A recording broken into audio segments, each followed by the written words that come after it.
Hello and welcome to the new episode of Access Denied. In our last episode, we spoke about spinal muscular atrophy and the fact that its medicine costs 72 lakh rupees a year, while the production cost is a paltry sum of 3,000 rupees. The unfortunate part is this is not the only medicine for one disease which is that costly, where there is absolutely no semblance between the production cost and the cost at which the treatment is available to the patients. To discuss more about it, today we are joined by Chaitali Rao. She is legal advisor with the Third World Network. Welcome, Chaitali, Thanks, to this show of ours. A medicine, a life-saving medicine, which is required by small kids to adults, costs something like 72 lakhs rupees a year, even though the companies can make it for 3,000 rupees a year. But this is not the only case. We have cases of so many other medicines, so many other diseases which actually affect a lot more number of people and children, where the profit margins are as high.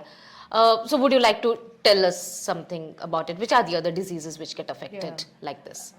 Thanks, Jyotsna, for this question. And I think this is a very pressing question which actually needs to be addressed because, as you talked about risdiplam, for this drug, the price that has been quoted by one of the studies is that it can be produced at 3,000 rupees per year with a markup of 1,000%. Even then, this is 99% of what the price is, the drug is being sold in the market. And as you rightly said, this is not the only case that we are looking at. We have a history where we looked at drugs for HIV. You know, India is one of the HIV capitals of the world. In fact, the HIV is at epidemic proportions. So what we look at is that for sofosbuvir, another drug which you know for hepatitis C. If I talk about HIV, since I just touched upon it, there is a new drug that has come which is called lenacapavir. So it is a long-acting medicine. Lenacapavir. Yeah. And it's a new medicine. It's a new medicine. It is very safe for the people who have HIV/AIDS. Exactly.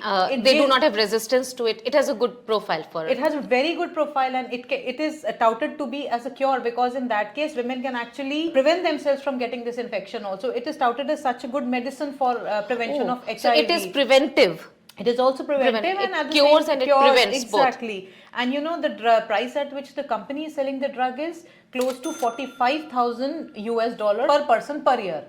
And there was a study that was published by Andrew Hill and others, and it was found that the drug can be produced as low as generic versions of the drug can be produced as low as $41.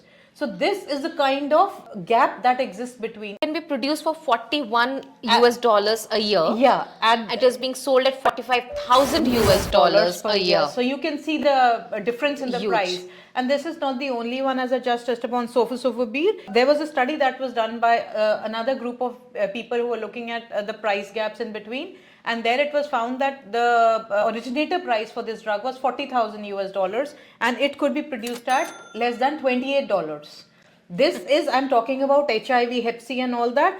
Like risdiplam, there's another disease called cystic fibrosis. So the drug for that, there is no Indian price for this drug, but the price at which it is sold globally is $327,000. And there was another study where it was found that the drug can be produced at less than $6,000. So again, we see this markup, and this markup affects diseases which are for the rare people and the diseases which are for the masses. So this semblance that we are talking about, the price gap, is across diseases. Similarly is the case with a lot of cancer medicines also. Yeah. So we've seen that markup kind of a price globally. And you know what problem is that it affects the accessibility of the drug. And it's a very enduring challenge, not only for the people to access the drug in countries like India, where most of the expenditure is out of the pocket. It is also a problem with the government, because there's a lot of clamoring for these drugs. And that is a big problem that everyone is facing with respect to accessibility and how these drugs are priced, because we are seeing a steep hike in the way the pharma companies are pricing these drugs. Right. So I guess when we hear such huge markups, the obvious question is, how is it allowed to happen? Why is it happening? When we say that a drug can be produced at a cheaper rate, it means that there are companies, especially India is called the pharmacy of the developing world, or pharmacy of the world now, because even to the developed world, US and the West, a lot of Indian generics are being sold, and they do save lives abroad for a lot of people. So which means that these medicines can actually be produced in India by the Indian companies. and at a much cheaper rate than what the companies from abroad, the big pharma as we call them, they are selling them to us. How is this happening? Why are we not producing these medicines in India when we can and literally save lives? And as you said, India is the capital of HIV/AIDS. India is also capital of tuberculosis. India is also becoming capital of the cancers in the world. Why are we not producing these medicines? The in problem India? that lies at the root of it, Jyotsna, is that a lot of these medicines are patent protected. Which is that all these drugs have a patent protection which allows them a 20-year time period before which the generics can enter the market. So for Only that, one company can produce for 20 years in India, and only after that, companies which can make cheaper versions of it can come to the market. So once the patent for that drug expires, for example, Risdiplam is also under a patent. Trikafta has a lot of patent applications filed on it. The other drugs that we talked about also have patents. Lenacapavir has also a lot of patent applications filed on them. So as long as the patent protection is there for these drugs, no generic Indian manufacturer can come and produce these drugs, because then they will be sued for infringement of the patents that the drug companies are holding. Now this allows them to have a monopoly on these drugs. Now patent system was basically meant to be a system to reward the innovations in scientific developments that these people are bringing about, the big pharma is bringing about, but it has moved way beyond its original purpose of being an engine or harbinger of scientific innovation.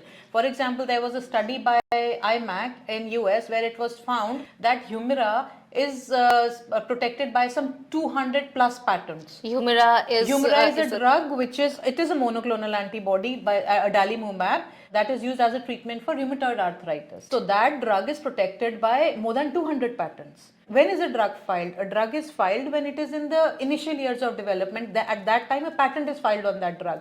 But there was a study where it was found that most of the patents for Humira were filed when it had already received the FDA approval. So it was an afterthought, and the patents kept on filing to evergreen the life of the patent. But can the government not come in and say that we do not allow patents on these life-saving medicines? We can have compulsory licensing in India. The government can issue government use, whereby the government can actually ask Indian companies to make a particular drug and tell the big pharma that you cannot file suits against these companies which are actually making medicines available at a much cheaper rate. And I think this will also actually help in making big pharma or these companies who have patents to charge so much. Even if you have a patent, you should have reasonable charge for the medicine. It cannot be just anything. It cannot be like 100,000% more. Yeah. So the government should intervene, no? The Indian Patent Act does has a lot of provisions in it, like Section 3D and a lot of other provisions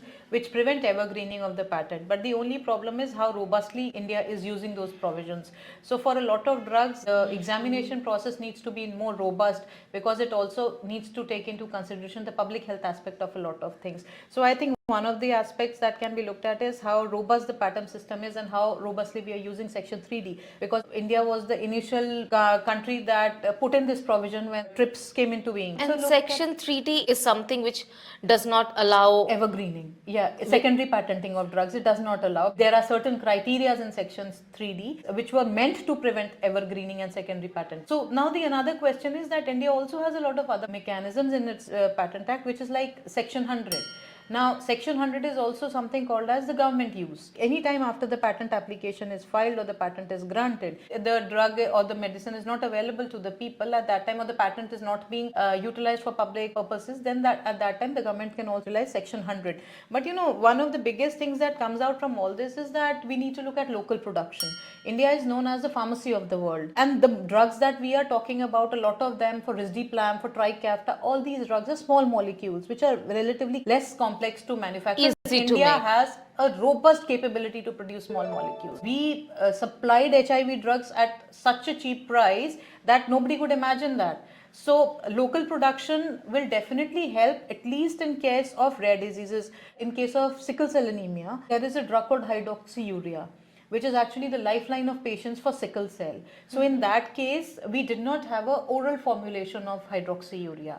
So the government Actually came about with a local production where it produced a oral form of hydroxyurea, and the price at which the drug was imported in India was $1,000. Sickle cell anemia, India has very high rates of sickle cell anemia. Yes, also. and India and has Indian government has a program of its own. sickle cell elimination program where India intends to Right. wipe out sickle cell by 2047.